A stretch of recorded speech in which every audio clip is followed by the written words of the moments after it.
Good afternoon and welcome to the Midday News for Wednesday, December 10. A special welcome to our viewers on YouTube, TVJ International in the Cayman Islands and online at onespotmedia.com. I'm Carrie Simpson. Here's what we have in the bulletin. Jamaica Defense Force to play key role in carrying out roof repairs in the affected areas. Butchers across several parishes request urgent meeting with Agriculture Minister. And later in sports, Mount Pleasant opponents revealed CONCACAF Champions Cup. Now the details. As the government continues its recovery phase following Hurricane Melissa, Information Minister Dr. Dana Morris-Dixon says roof repairs are a major priority at this time. She adds that the Jamaica Defense Force JDF will play a key role in carrying out this effort in affected areas. She was speaking a short while ago at Wednesday's post-cabinet press briefing. In addition to that, we're going to be working with Heart NSTA Trust to be able to provide young people to work with the JDF in repairing those roofs that have been damaged. In addition to that, you would have heard that there are delegations coming in from various countries that will be helping in that effort. So we have teams coming from Guyana, from Ghana, from Ethiopia, and also from Rwanda. And all those teams will be working to repair roofs. They'll be doing so in conjunction with the JDF and also with the Heart NSTA Trust teams. The JDF will only be repairing roofs that are structurally sound. So they need to be structurally sound. And Dr. Dixon says the government will be engaging a number of private construction companies in the recovery effort. She notes that their involvement will help accelerate repairs and restoration work. So JDF will be meeting with private construction firms to be able to have that happen. I know the NWA and the Prime Minister will be participating in a meeting next week so that we can have as many persons supporting this effort to rebuild in the affected areas. We've also assigned each of the visiting engineering corps that will be working in the affected areas. We've kind of designated them to particular areas. This could evolve over time. We do know that the Guyana team will be working in Trelawney. The Rwandan team will be in St. James. The Ghana team will be in St. Elizabeth. And the Ethiopian team will be in Trelawney. Meanwhile, government-related Christmas parties for this year have been cancelled. Information Minister Dr. Dana Morris-Dixon says this is because the country remains in recovery mode following Hurricane Melissa. She says government entities will not be hosting any of the usual holiday gatherings. We will not be having Christmas parties. We have agreed to allow small in-ministry or in-department recognition and morale building activities. So if you're doing something in the office itself, that is fine, but no rental of external venues is allowed. We are strongly, though, encouraging all our ministries, departments, and agencies to conduct outreach activities with members of their team that have been affected and who reside in the affected areas. So we would love to see many of our ministries, departments, and agencies continuing the work that many are doing. A senior PNP councillor is taking issue with the way the government is operating post-Hurricane Melissa. The former mayor contends the arbitrary way in which the government is deciding who should distribute supplies or close shelters is in contravention of the law. He wants it stopped and the rules followed. Details in this report. On November 4, the Office of Disaster Preparedness and Emergency Management (ODPEM) was placed under the Office of the Prime Minister (OPM). The Prime Minister, Dr. Andrew Holness, explained the move was to establish a single point for emergency logistics and further tighten coordination with relief partners. The move was effected days after Hurricane Melissa slammed into the country. But after observing the arrangement for more than a month, one former mayor and municipal corporation chairman is speaking out. Cian Barneswell feels the arrangement is weakening existing local level structures. Looking back at what has been happening, I realized that there have been circumvent the roles and function of the mayors or the chairman of the municipal corporation, which also chairs the disaster committees.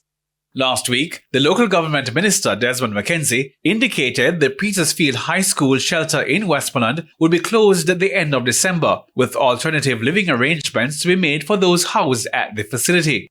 For the former mayor, that pronouncement too is problematic. Based upon the act, the chairman of the disaster committee has the role and responsibility in approving shelters and also closing of shelters. So when he made that pronouncement, what he has done is to circumvent the roles and responsibility of the chairman of the committees. Secondly, distribution of supplies is also the purview of the chairman of the disaster committee. The situation, Mr. Barneswell argues, extends beyond logistics, emergency coordination and Hurricane Melissa relief. For him, it is a rule of law matter. The minister is unilaterally making decisions on behalf of the municipal corporations. So the question I want to ask is the Disaster Risk Management Act, or that which govern the parish disaster committees, have been suspended, and the minister now has the ultimate responsibility to decide as it relates to what happened. Hal Shane Burke, TVJ News. Butchers across Manchester, St. Elizabeth, Clarendon and St. Anne are requesting an urgent meeting with Minister of Agriculture Floyd Green. It's been days now since they've withdrawn their service in protest against the National Animal Identification and Traceability System. According to the butchers, the new tagging system has been significantly affecting their businesses. Butchers have reported ongoing challenges with the tagging system, included difficulties in obtaining tags and significant delay that hidden our ability to serve customer efficiently. These issues have resulted in mounting frustration and concern, as many of us feel that our challenge have not been adequately acknowledged or addressed. In a letter penned to the Agriculture Minister, the butchers have signaled December 17 as the date they wish to meet with him. We want the chance to explain our concern, share our ideas, and work together with your ministry to find solutions that can help everyone. Our goal is not to oppose the system, but to make sure it is fair, workable, and does not put our business at risk. We know you have many matters to manage, but we ask that you treat this as urgent. No farmers will be left behind. That's the word from the Rural Agricultural Development Authority, RADA, as it continues recovery efforts following widespread damage to farmlands. Antonia Atkinson has the details. Field Services and Operations Manager at RADA, Colin Henry, says support to affected farmers will roll out in 3 phases, targeting the most urgent needs first. From a short term, medium term to long term. So some of the strategies that we have undertaken to date. 1, we have started the emergency procurement of key inputs that farmers need to get back into production.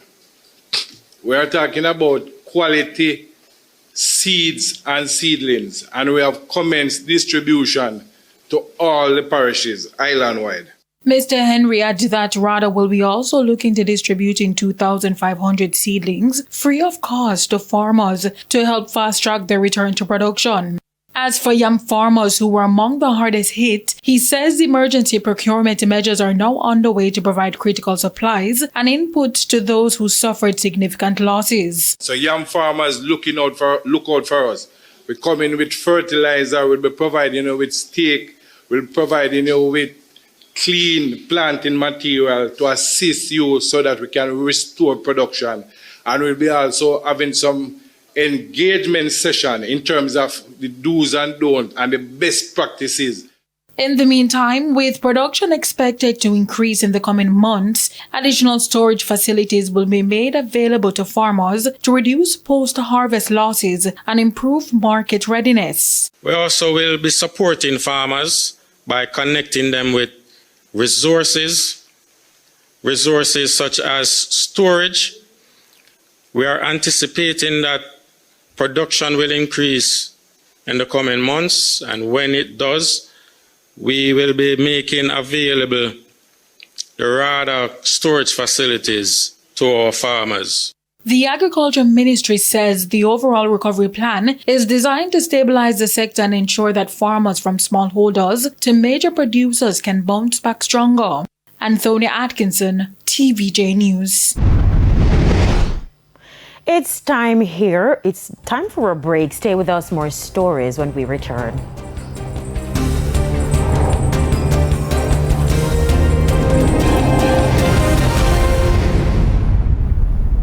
Welcome back to the Midday News. Students at the Little London High School in Westmoreland are getting a boost as they prepare for CSEC exams despite the challenges faced after Hurricane Melissa. With the donation of several items, the school will have connectivity and electricity. I quickly got from a dear friend the last generator that was in our store. And we got it to come here and bring also these items. It will now help the students to be online. We have the Starlink. We have also tarp for some of the roof. You can see is already gone. And then we have some workman tools. We have here power tools, saw. We also have hammer. And we hope it will be used to help bring back this high school. Councillor for the division, Ian Miles, expressed gratitude for the support. The Starlink coupled or driven by the generator is something that was needed, very, very much needed. And here we are. The school can, at least apply some of its functions as we speak. Students are here.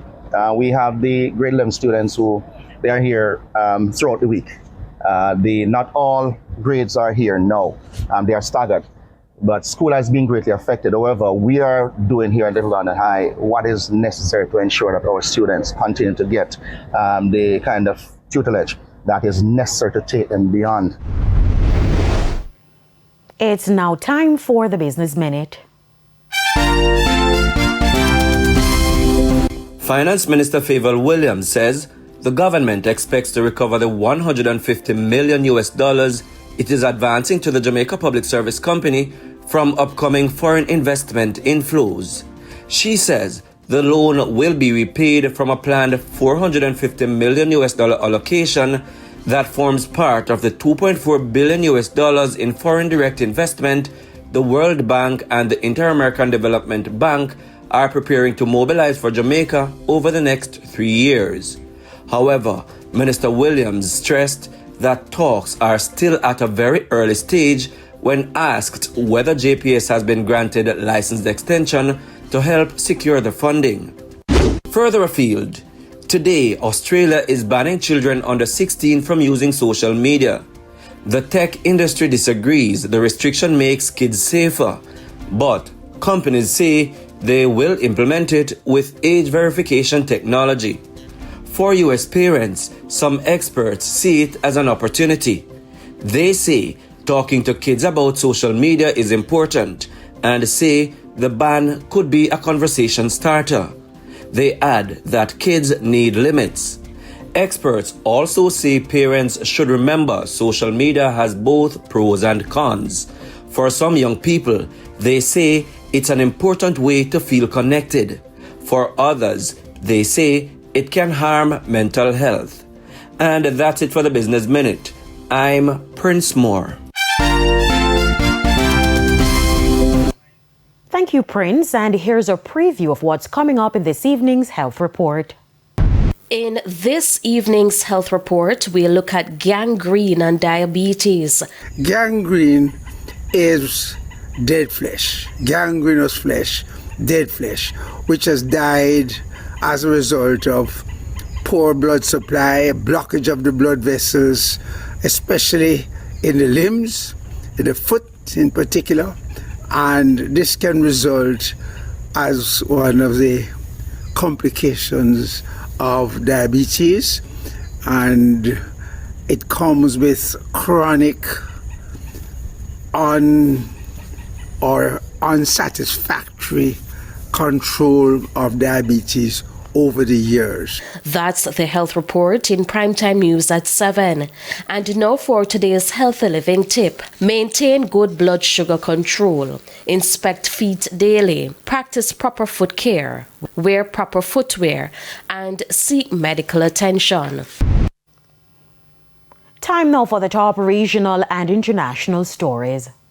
In the region, Barbados has appointed former Senate President Carrie Eiffel as the country's first Human Rights Commissioner. Her appointment took effect December 1 and will be formalized in law next year. Eiffel met with Prime Minister Mia Mottley and Attorney General Dale Marshall to discuss the office's role, which will operate independently and help strengthen protections against discrimination. She says she's honored to serve and plans to investigate complaints and raise public awareness on human rights issues.